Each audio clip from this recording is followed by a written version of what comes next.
Saludos a esta hora de la mañana al doctor Fernando Durán, quien nos acompaña el día de hoy para realizar un análisis de lo que implica el sector de la ruralidad. Usted vive en la parroquia de Baños, entiendo así, una de las parroquias turísticas que tiene el Cantón Cuenca. Doctor, primeramente, buenos días y gracias por estar en este medio de comunicación. Su saludo. Muy gentil, licenciado. Un saludo cordial para todos los radioescuchas, para los televidentes ahora a través de las plataformas informáticas. Así es, mi nombre es Fernando Durán, soy un habitante nativo de la parroquia Baños. Muy bien, doctor. ¿Qué es lo que pasa con el sector rural?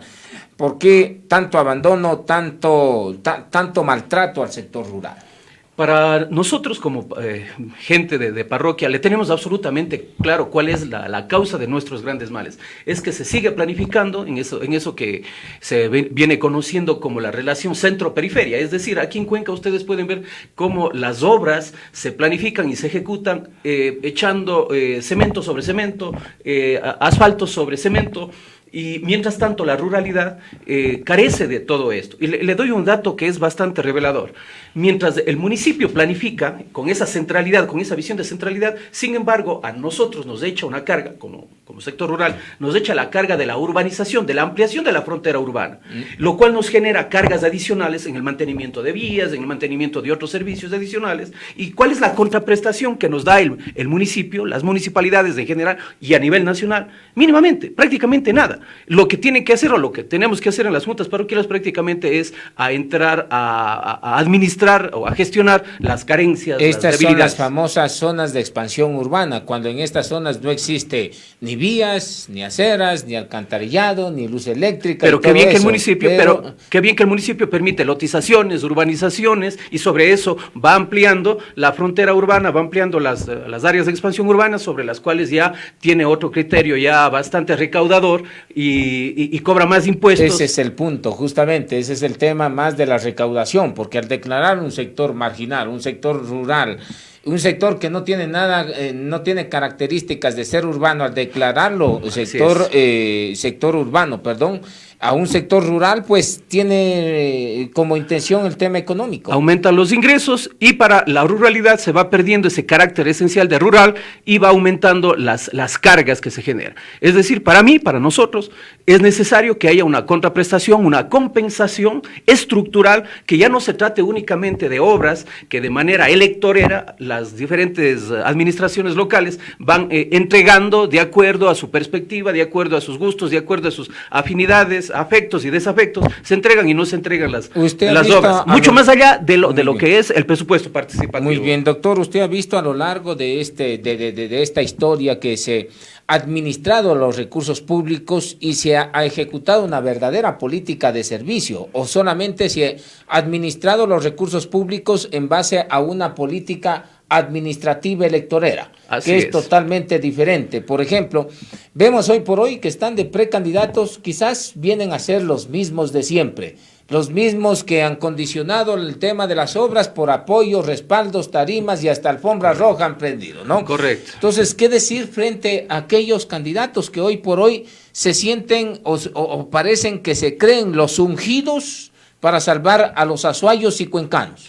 Lastimosamente eso es lo que vemos todos los días, ya a partir de hace unos 2-3 meses, permanentemente los medios de comunicación les vemos, ahora sí, esta vez sí saben cuál es la fórmula, el secreto, entiende ya el mecanismo, cuál es para sacar a nuestras parroquias del estancamiento histórico que vivimos. Y sin embargo tuvieron 4 años, 8 años algunos, en las juntas parroquiales que no lo han hecho. ¿Cuál va a ser la diferencia ahora? Hablando de nuestros vocales, de nuestros presidentes, de nuestras juntas parroquiales, lo único que han tenido es una vocación servilista para agachar la cabeza cada vez que los alcaldes, los concejales, y eso es otro tema que hay que tocar también, llegan a nuestras parroquias y se inclinan reverentes genuflexos para solicitar obras a cuentagotas, ¿no? Y claro, que se ejecutan con afanes electoreros ya faltando 15 minutos para las elecciones. Tienen miedo, de hecho, en hablar, de decirles altivamente, yo no sé por qué, y ese es el problema que tienen desde presidentes de juntas parroquiales, los vocales, ni se diga, los alcaldes, los prefectos y todo eso, porque problema. Cuando hemos generado algún tipo de entrevistas, de hecho, a los alcaldes de los diferentes cantones de la provincia de Azuay, dice, de eso no quiero hablar, porque si no, el gobierno me castiga y no me va a dar los recursos para esta obra que necesito. ¿Por qué cree que ha existido esta política no de servicio, sino aplicar una política de temor. Si no me coreas, si no me botas flores, pues no hay recursos y aquí te castigo enfrente al pueblo.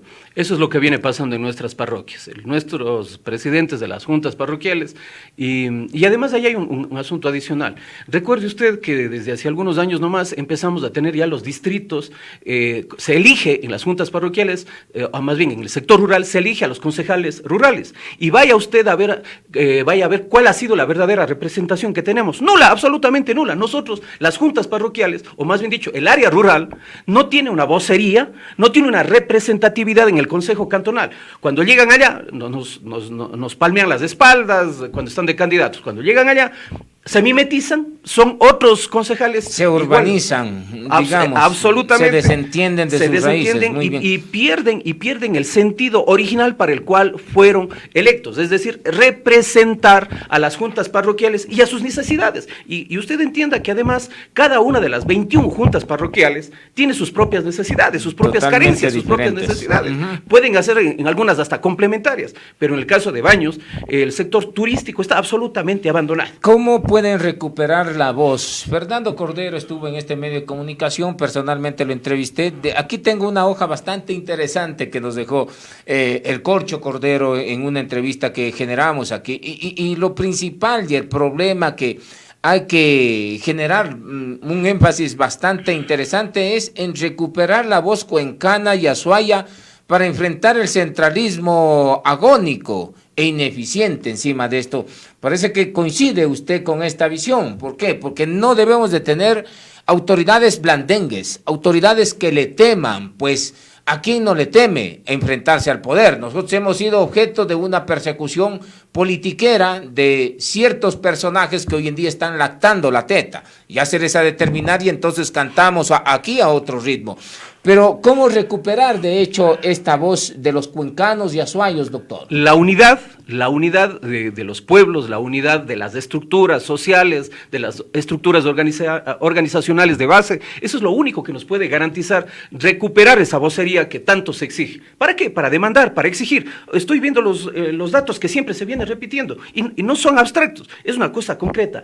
El Azuay aporta al erario público nacional con 730 millones de dólares. La zona 6, ¿era eso? La provincia de Azuay, cerca de 570 millones de dólares. Y Cuenca particularmente aporta 700 millones de dólares. Es un dato que lo vengo sacando ahora estos días de la página del SRI, 700 millones de dólares. Los otros cantones aportan 33 millones de dólares, sumados todos ellos. Claro, aquí está lo central, pero en tema de lo central, mire, hemos sido ¿cuánto nos vuelve? Esa es la gran pregunta. Tan golpeados. Por ejemplo, yo aquí tengo el reporte, y aquí tengo la recaudación, y aquí tengo el tema del reporte. Desde el año 2007 al año 2018, yo siempre tomo esto de referencia porque durante este tiempo, doctor, hemos tenido desfilando una serie de ministros cuencanos y azuayos, que en vez de representar a la provincia de la Azuay, a la ciudad de Cuenca, en necesidades que tiene, por ejemplo, en la vialidad, se han desconectado totalmente, pero sí vienen bonitos con la carita limpia a repartir besos y abrazos hoy en día para obtener el voto. Desde el año 2007 al año 2018, Azuay se ha invertido 302 millones. Usted me dice una cifra bastante interesante, que es la de 754 millones de dólares que recauda la zona 6, por ejemplo, en el año 2019.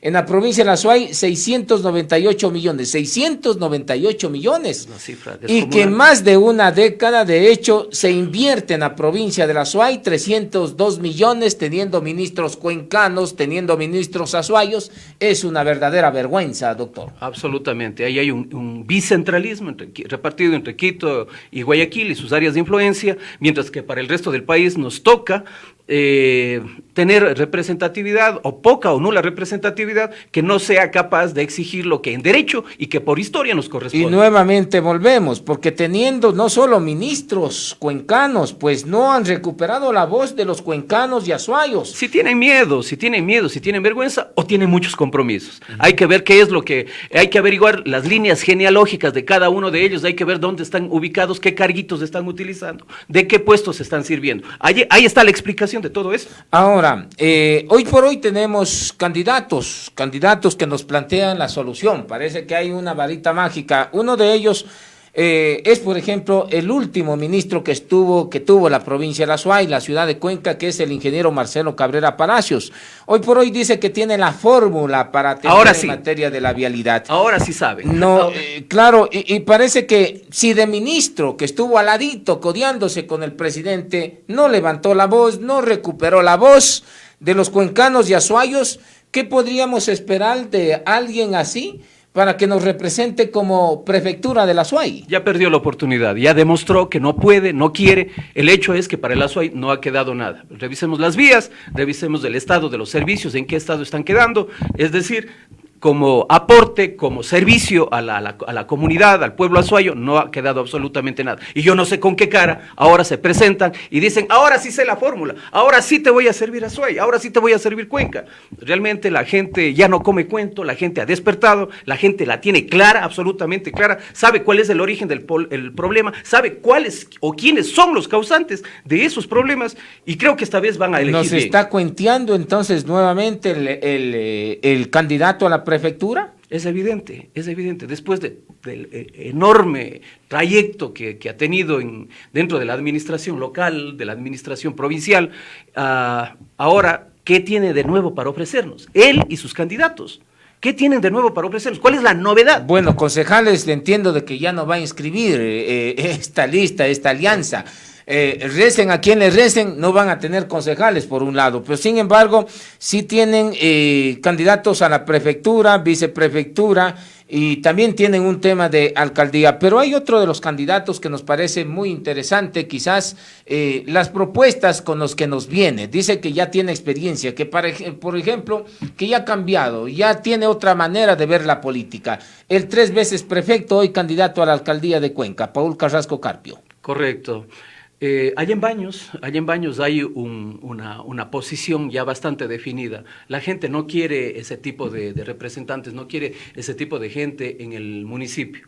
La gente ya entiende que ese es un puesto que hay que honrarlo, que hay que dignificarlo, y personajes que se rebajan a cierto tipo de prácticas, de conductas con afanes meramente electoreros, no son dignos de ejercer esa representatividad que necesitamos. Está bien para organizar eventitos, para organizar cierto tipo de actividades, pero para representarnos con vocería a nivel nacional y probablemente y seguramente a nivel internacional, no tienen esa característica que le hace falta. Y hay muchos cuencanos, cuencanas que por supuesto tienen esa posibilidad de ejercer una representatividad. Gente que se ha desgastado a sí mismo, ridiculizándose, caricaturizándose a ese extremo, creo que no merece la pena. Yo de lo que he conversado mucho en Baños, la gente claro que se sonríe cuando ve el espectáculo, el show en el celular. En el TikTok. En el TikTok, y se ríe, claro, y como ver cualquier otro payaso más. Sin embargo, creo, y estoy absolutamente seguro que no va a tener esa representatividad. Estos dos personajes acumulan una experiencia bastante interesante. ¿Experiencia en qué, señor periodista? Pero que eso es a donde me iba. Porque tienen una experiencia, son 3 periodos en la prefectura. En el caso del candidato Cabrera, por ejemplo, ha tenido experiencia desde prefecto, ha sido alcalde, ha sido asambleísta, ha sido ministro y hoy nuevamente quiere volver a la prefectura de la Azuay. ¿Ese cúmulo de la experiencia les ha servido para algo o no les ha servido para nada?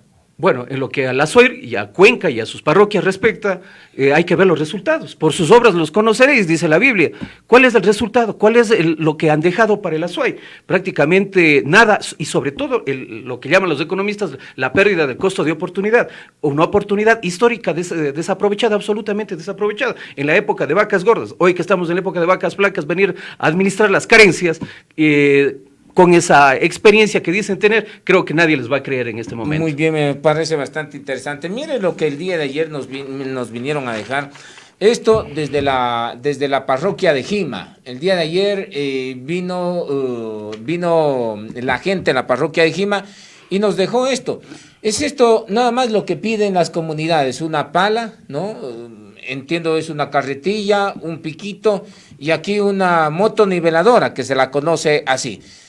Así es, para tapar los huecos que hay aquí. Es estas las herramientas que les piden justamente los ciudadanos de a pie, aquellos ciudadanos que siempre han sido marginados y olvidados. Así está el sector rural. ¿Se lo puede representar con esta gráfica al sector rural o no? Mire qué ejercicio de dignidad del pueblo. Eso representa el ser más íntimo del pueblo. Está consciente de su lugar, de su ubicación, y está consciente además de que no tiene a dónde reclamar, no tiene a dónde exigir. Pero la dignidad que les corresponde. Ahí va, en lo último que usted dijo, lo voy a remarcar, parece que ha perdido justamente o tiene un bajo autoestima porque... Mire, para ser dignos ellos sí lo son, pues, porque se contentan con tan poquito, ¿no? Mientras en otros lugares, pues, se los contenta con otras cosas, ellos piden solamente eso. No tienen llenadera, parece que no se llenan con nada. Han robado hasta la dignidad de los ecuatorianos, nos han dejado por abajo. ¿Cómo recuperar en el sector rural esa dignidad que debe de estar presente? Han secuestrado los puestos, han secuestrado los cargos de representación popular por tantos años ya, y hoy se han repartido estratégicamente candidatos y los candidatos principales y sus delfines para copar que si no gana el uno, el otro entra, sí creen que va a entrar y prácticamente van a tener los alfiles políticos. Por supuesto que sí, por supuesto. ¿Cuáles son estos que tienen su emporio? Como hay algunos empresarios que tienen un emporio. Los clústeres, ¿no? Los clústeres. Así es. Sí, una cabeza principal, una empresa principal que a su vez controla a los pequeños chiringuitos, negocitos. ¿Eso se aplica también en la política soaya y cuencana? Lo estamos viendo al día de hoy. ¿Cuál es el dueño del clúster, por ejemplo, y cuáles son sus empresas pequeñitas? Usted lo acaba de mencionar, ahí hay un candidato que ya fue prefecto algunas veces, otro candidato que fue alcalde y prefecto otras tantas veces, ¿y cuáles ministro, son los asambleísta de cada uno de ellos? Nada más hay que ver a quién representa, ¿no? Hay que ver, la lista es clarísima y valdría... Parece que tiene miedo, usted debe de hablar con voz, hay que recuperar la voz y hay que hacerlo desde el inicio. Por supuesto, lo que pasa es que la ciudadanía lo que quiere oír en realidad es propuestas. En algún momento se va a cansar de que les demos de entidad, al nombrarlos ustedes les da entidad y estos se crecen y lo que en realidad lo que hay que hacer es arrojarlos al tacho de la basura con el voto. Eso es lo que sé es de que la memoria del ciudadano, la memoria colectiva es bastante débil y por eso hay que generar esto, hay que recordarles quiénes han sido los verdugos de la provincia de La Suay y de la ciudad de Cuenca. Totalmente. ¿No? Entonces, por eso es la insistencia, doctor. Ya ha pasado muchas cosas en el sector rural. ¿Qué ha mejorado en el sector rural?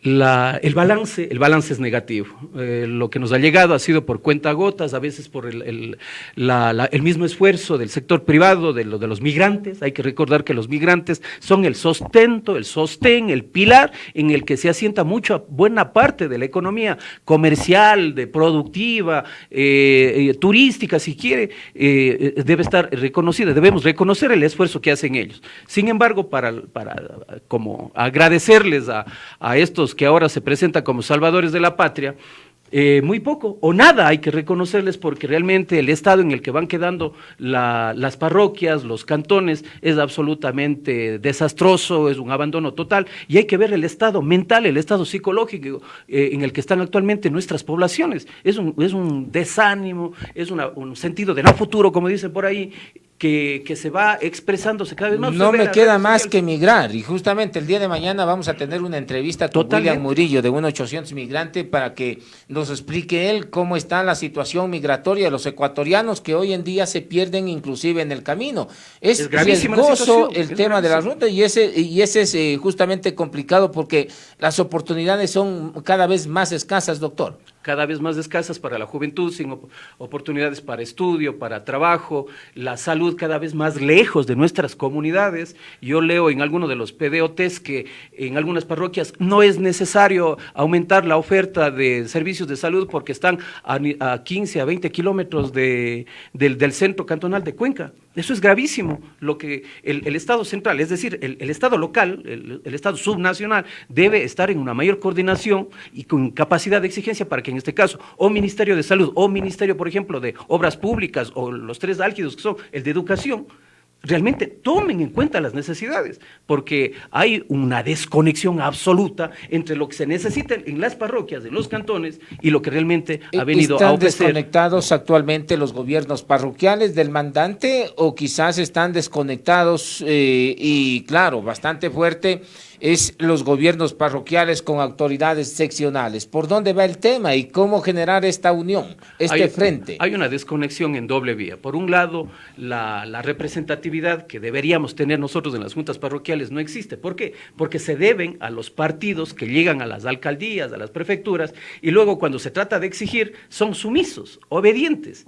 Y no tienen esa capacidad de exigir. Otros se cambian hasta de camisetas, son camiseteros expertos. Se van adaptando, ¿no? Se van adaptando. Se mimetizan. Se transforman, se mimetizan cuando llegan ya al poder y se conforman con los 2 kilometritos de asfaltito, con los 2 kilometritos de lastre, y mientras tanto no hay una visión de conjunto de la administración parroquial, de las administraciones locales, que nos permitan salir de esto, porque recuerde. Dice que es difícil. Doctor, dice que es difícil. He conversado con presidentes de gobiernos parroquiales y dice, yo tenía la visión de que quizás hay un consorcio de gobiernos parroquiales, por ejemplo, en la ciudad de Cuenca, ¿no? Entonces dice, nosotros teníamos la misión de unir y todo eso, pero siempre hay los intereses politiqueros. O sea, cuando un político mete las narices por ahí, lo termina dañando todo. Así es, lo que se ha hecho, lo que se ha conseguido, el progreso que ha habido en algunas parroquias o en algunos sectores bastante puntuales, ha sido por el esfuerzo propio de su gente, de la visión de algunos líderes comunales, de algunos empresarios particulares, pero en lo que a la política corresponde, como digo, muy poco o nada nos va quedando. Es necesario que las parroquias entiendan cuál es su verdadero poder, y además la propia administración local, en este caso el municipio de Cuenca, entienda cuál es la relación y su obligación que tiene con las parroquias rurales. ¿Por qué se desconecta? El gobierno parroquial debe ser un gobierno de cercanía, es el gobierno de cercanía con el ciudadano, con el mandante. Las necesidades se las canaliza, por ejemplo, en la parroquia Baños, directamente, la población canaliza sus necesidades al presidente del gobierno parroquial, que es el nivel de gobierno más cercano. Ustedes, a su vez, la parroquia canaliza las necesidades, sea esto, al gobierno autónomo, que es la municipalidad, o al gobierno provincial, que es la prefectura. Pero ¿por qué esta descoordinación, doctor? Porque no entienden, quieren el poder, lo buscan con tanta ansía, y cuando llegan al mismo no saben qué hacer con el poder. Hablo de las juntas parroquiales particularmente, no saben qué hacer con el poder y entran únicamente a esperar que los técnicos les digan cuál es la directriz, cuál es la visión. Nosotros allá tenemos una experiencia pero gravísima que demuestra definitivamente lo que le estoy comentando.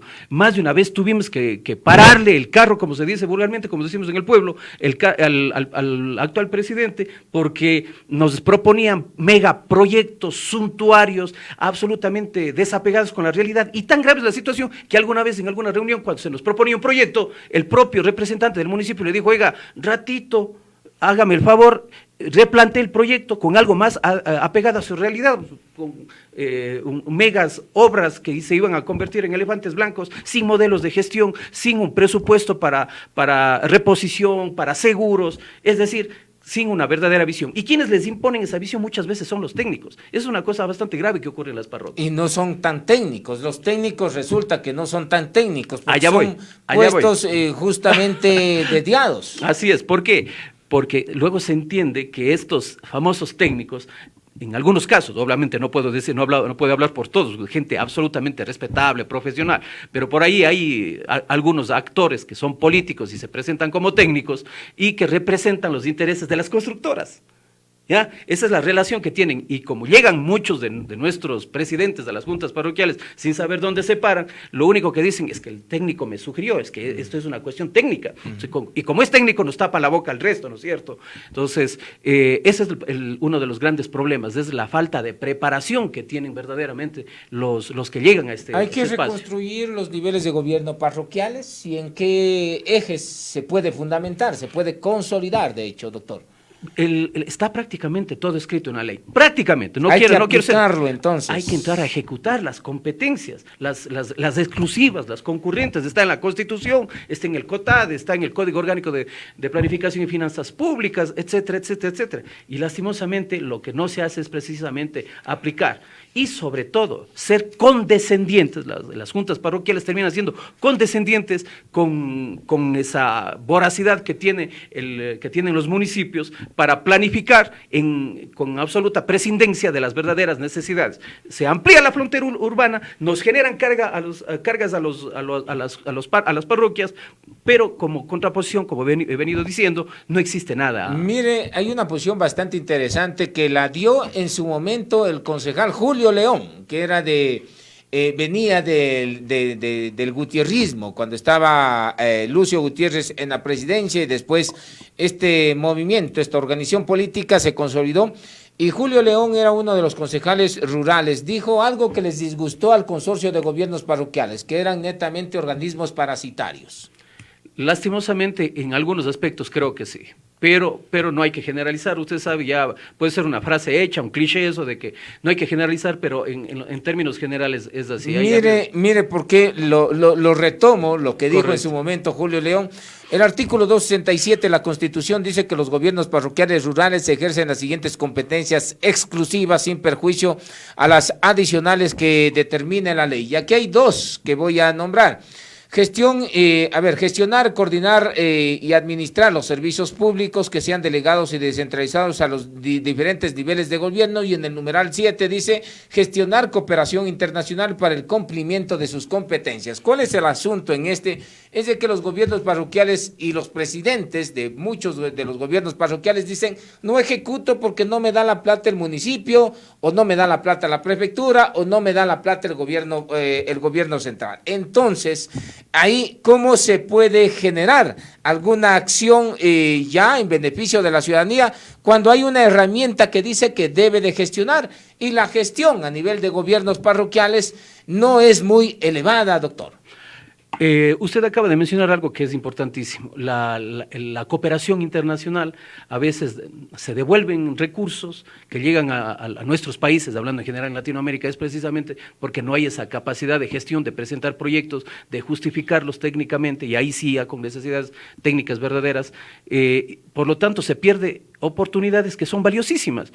Nosotros prácticamente en nuestra parroquia al menos no hemos visto que haya una verdadera gestión que ejecute o cumpla lo que dice la propia Constitución acerca de levantar fondos a nivel de la cooperación internacional. Pero nosotros vemos, por ejemplo, a presidentes de gobiernos parroquiales que se saben ir a Estados Unidos, dice, a gestionar y hacer algún tema, participan en el desfile de la ecuatorianidad, se toman fotos y después vienen tranquilamente. Inclusive hasta algunos en administraciones anteriores veía que se iban llevando las cholitas cuencanas y toda esa situación. Unas venían y otras ya no, pues entonces esto era el asunto. Entonces, de este tipo de gestión se debe realizar, participar en un tipo de desfile. Yo he tenido, y aquí los he cuestionado, algunos presidentes de gobiernos parroquiales que dicen: bueno, me fui a los Estados Unidos, hice un bingo y traje estos recursos. Parece que esto es humillante, venir con estas explicaciones al mandante, doctor. Absolutamente. No, cada vez que les vemos que están desfilando en el 10 de agosto por allá en New Jersey, en Queens, haciéndose incluso a veces hasta pagar con recursos públicos esos viajes porque los justifican como representación, viaje de representación. Sin embargo, para nuestros pueblos no queda totalmente nada, no se ve, no tiene un reflejo en la práctica de qué es lo que van a hacer estas personas. Yo creo que ya de eso el pueblo está realmente cansado ya. Creo que hay un espacio realmente para nuevos liderazgos que se debería tomar en cuenta. Muy bien. La parroquia de Baños, ¿qué es lo que le hace falta, doctor? Le hace falta una verdadera gestión, una visión de conjunto, una visión integral y sobre todo definir cuál es la verdadera identidad de Baños. La vocación de Baños es una vocación turística. Yo veo fotos que publican incluso algunos parientes que han tenido la oportunidad de conservar estos documentos históricos, que de por allá en 1902, 1910, ya había turismo hacia Baños, y se sabe que incluso mucho antes de las guerras de independencia había ya registros históricos de que las personas de aquí de Cuenca iban a tomar baños curativos. Pero no ha despegado la parroquia de Baños. Tenemos, por ejemplo, piscinas, tenemos hosterías muy simpáticas, pero se ha quedado solamente en esto, no ha tenido un repunte. Lo que sí veo que tiene un repunte es la parroquia de Turi, que recién nomás se inauguró este hermosísimo mirador. Usted acaba de poner el mejor ejemplo. Turi representa lo que no deberían ser las parroquias. Y me explico. La obra como tal es una obra maravillosa. Yo creo que representa en este momento lo que debe ser el turismo. Sin embargo, hay una contraparte ahí. Es el hecho de que se ejecutan obras con una visión, si bien puede ser calificada como electorera, pero sobre todo que le vuelve a las juntas parroquiales como esclavas o como dependientes de las administraciones de turno. Esa obra debería haber tenido una mayor planificación, una mayor interrelación entre el municipio y la junta parroquial de Turi, para que la pueda ejecutar con una visión más acorde a su verdadera realidad. En nuestra parroquia no hemos podido ver esa ejecución de ese tipo de obras, a pesar de que es una parroquia mucho más grande y que tiene probablemente la misma vocación turística de Turi. Es decir, ¿cuál es la orientación que se da a la inversión pública? Las obras de relumbrón, las obras que se realizan o se inauguran ya, como digo, cuarto de hora antes de las elecciones, y para parroquias como Baños prácticamente no nos llega nada. Más allá de los ahora están yendo a inaugurar ya una obra bastante cuestionada que ha sido realizada a las carreras, a las tontas y a las locas, sin que ha habido una verdadera planificación y que sobre todo no permitió que los comerciantes de Baños se beneficien de 4 días de feriado, donde se dice que ha llegado acá a Cuenca 71 millones de dólares de ingresos por el concepto de turismo. Es decir, está bien las obras como Turi, pero nosotros como juntas parroquiales tenemos que volvernos, humillarnos ante quiero decir, las parroquias, no nosotros, las parroquias deben humillarse ante el gobierno local para pedir obras, y cuando viene y hace la obra, ahí hay un titular de la obra, el que se lleva la gloria por realizarla. Ese es el gran problema que manejamos. Entonces, lo que les hace falta es netamente tener una visión clara, saber qué es lo que son y hacia dónde van. Hacia dónde vamos. Porque si no saben hacia dónde van, efectivamente empiezan a caminar con una venda en los ojos. Hacen aquí, hacen otro poco acá y sin planificación netamente alguna. Doctor, yo le quiero agradecer por estar en este espacio y lo vamos a seguir invitando para generar más análisis de lo que tiene que ver el sector de la ruralidad. Gracias, doctor. Muy gentil, gracias por la oportunidad. Un saludo a todos los radioescuchas y los televidentes.